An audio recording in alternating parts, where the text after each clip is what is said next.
サワディーカー。はい。この進撃の巨人の物語は、たとえその主人公が巨人に食べられたとしても、そのタイトルの通り、進撃するがごとく進んでまいります。まずね、放心状態のアルミンのところに、ミカサがやってくるんですよ。ミカサっていうのは優秀なので、それまでは本体の方にいたんですよ。それで何か直感を感じてか、この第104期のみんなの元にやってくるんですよ。で、エレンが結果的にアルミンの身代わりとなって、巨人に食べられてしまったということの顛末を聞いたミカサは、意外と冷静なんですよ。アルミン、今は感傷的になってる場合じゃない。そうやって、その場にいる同期の奴らを、ミカサなりに鼓舞して、再び巨人の元へ向かっていくんですよ。ただし、アルミンだけは、ミカサが動揺を隠していて、我を忘れてしまっていることに気づくんですよ。というのも、ミカサは立体起動装置のガスを使いすぎてるんですよ。それはね、ガスをいっぱい使えば早く行けますよ。ただ、アルミンは言うんですよ。あんな使い方をしていたら、ガスはすぐになくなる。いくら腕があっても、機動力がなければ僕らは無力だ。と、アルミンが心配した通り、ミカサはガス切れで地上に落ちてしまいます。そこは街の中で言ってみたら欧州の古い街並み。だから両サイドに古い建物が並んでいるような通りですよ。で、もうお決まりのように巨人が現れますよ。あろうことか巨人は前方からだけではなく、後ろからもやってくるんですよ。そこで、いい人生だったと一瞬諦めるんですが、戦えと幼い頃にエレンに助けられたシーンを思い出すんですよ。ミカサの両親が強姦に殺されてしまったあの日、ミカサはある小屋に監禁されていたんですよ。そこにエレンがやってきて、二人の強姦をやっつけて、ミカサを救出するんですよ。ただ、その時ミカサがポロって言うんですよ。もう一人いた。と言った瞬間、そのもう一人というのが外から帰ってきて、たちまちのうちにエレンがボコボコにされて、胸ぐらを掴まれているような状態。エレンはもう手出しできないですよ。そこでエレンが言うんですよ。戦うんだよ。勝てなきゃ死ぬ。勝てば生きる。戦わなければ勝てない。はい。エレンのこの言葉に目覚め、あるいは覚醒し、ミカサは落ちていたナイフを握りしめ、その3人目の暴漢をやっつけるんですよ。で、この時のエレンの言葉をミカサは思い出すんですよ。戦え。エレン、ごめんなさい。私はもう諦めない。死んでしまったらもうあなたを思い出すことすらできない。だから何としてでも勝つ。何としてでも生きる。ということでミカサが前方の巨人に立ち向かっていくんですよ。そしたら後方から来ていた巨人がこの前方の巨人をなんと巨人が巨人をぶん殴るんですよ。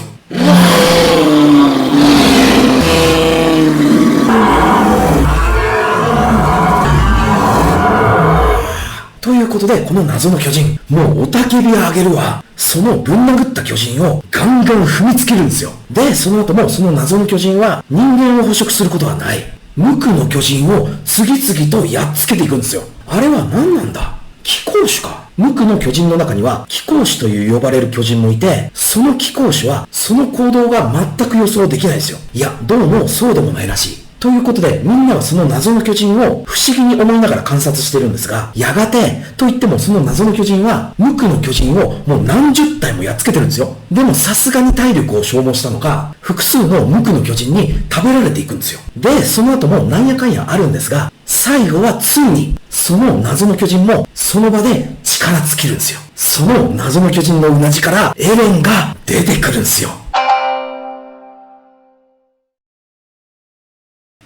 はい。ということで、ここからは、この進撃の巨人、ストーリーのその性質が少し変わってくるんですよ。というのも、これまでは巨人の脅威との戦いだったじゃないですか。いや、巨人の脅威は引き続き続いていくんですが、人類、壁の中の人間同士の駆け引きなどにもなっていくんですよ。だから今までは人類 vs 巨人。この構図だったのが人間対人間。こういった要素の話にもなっていくんですよ。例えばね、あの謎の巨人がエレンだったわけじゃないですか。でも肝心のエレンはその時の記憶が一切ないんですよ。だからミカサやアルミンはもちろん、この104期の同期の中ではエレンが生きていたっていうことでものすごく嬉しいんですよ。喜ばしいことなんですよ。でもエレンと全く人間関係がない人にとってはどうでしょう。脅威でしかないじゃないですか。だからエレンが気がつくと、そこはもう兵団に包囲されてるんですよ。砲が自分に向けられているんですよ。それはですね、ミカサとアルミン、特にアルミンの必死の説得によって、なんとかその場は乗り越えられるんですけれども、その後、エレンの身柄は拘束され、裁判にかけられます。でね、もう一度言うと、エレンに人間関係がない人にとっては、だから引いて言ってしまえば、人類にとっては、エレンはやっぱり脅威ですよ。なんでか知らないが、巨人になれる人間なんていうのは、そんなの危なっかしくてしょうがないじゃないですか。さらには、その時の記憶がないなんて、もう話にならないですよ。でもね、この時エレンに味方してくれるのが、あの調査兵団なんですよ。調査兵団にとっては、今まで巨人によって虐げられてきた人類の最後の希望なんですよ。エレンを調べてそのメカニズムを知り、エレンの巨人のその力をうまく活用できれば、人類は本当の意味で巨人に勝利することができるかもしれないじゃないですか。はい、ということで、この後、調査兵団がエレンのバックにつくことになるんですが、その前に今の緊急事態のことですよ。トロスト区の壁が壊されているじゃないですか。穴が開いているから、どんどん巨人が入ってくるんですよ。人類としてはこの穴を塞ぎたい。そこで、これはアルミンの案なんですが、そのトロスト区の壊された穴の近くに、それは大きい岩があるんですよ。それを巨人化したエレンが担いで持って行って、穴に埋める。当然その担いでいる間にも巨人は群がってやってくるでしょうから、そこは人類がサポートするという作戦のことですよ。で、ここはもう結論から言ってしまうと、このトロスト区奪還作戦は成功します。そんなことよりも、このトロスト区奪還作戦において面白いのはエレンと司令との会話なんですよ。このピクシス司令というのは、駐屯兵団の司令官でもあり、巨人がよく出没する南側領土の防衛の全権を任された最高責任者でもあるんですよ。名前は覚えなくていいんですけど、こんなことを言うんですよ。巨人に地上を支配される前、人類は種族や断りの違う者同士で果てのない殺し合いを続けていたと言われておる。その時に誰かが言ったそうな。もし人類以外の強大な敵が現れたら、人類は一丸となり争い事をやめるだろうと。お主はどう思うかの？この交換の問いにエレンはこう答えるんですよ。随分とのんきですね。あくびが出ます。その強大な敵にここまで追い詰められた今でも一つになったとは言い難い状況だと思いますので。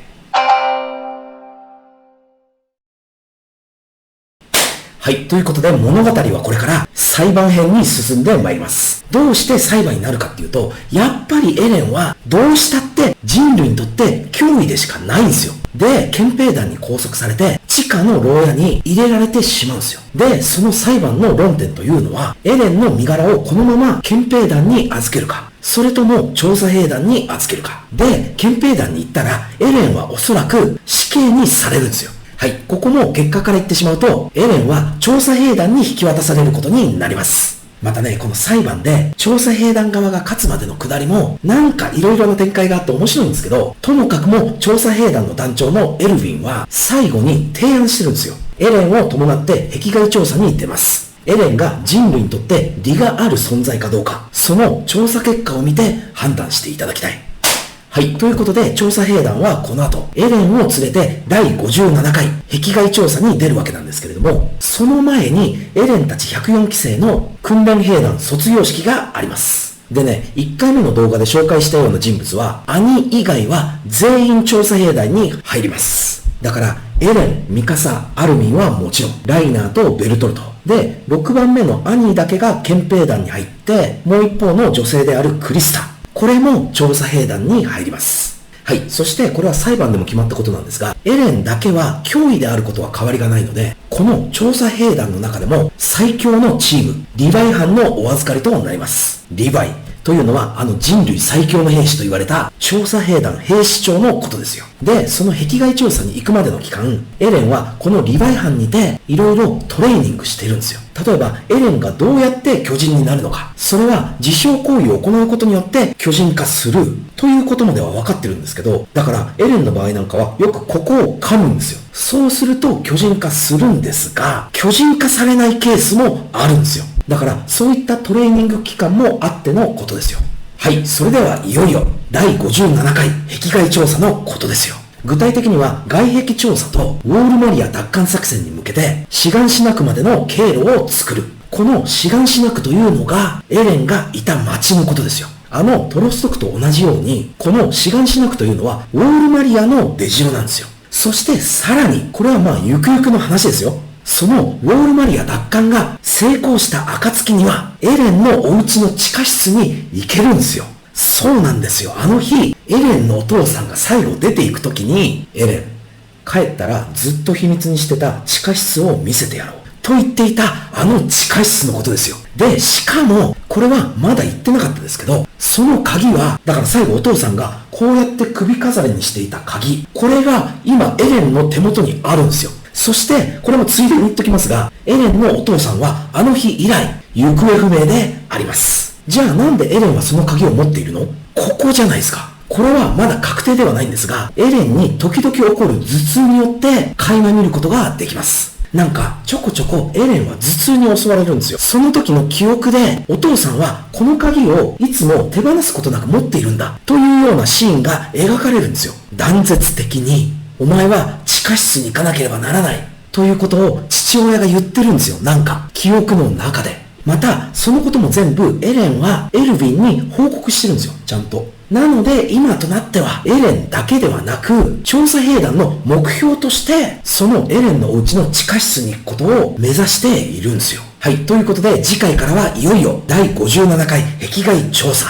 ここではまた新たな巨人が登場してまいります。夢見ていますか？この国の未来をもがいていますか？明日を生きるため志高く駆け抜けた同士の使い切られた命に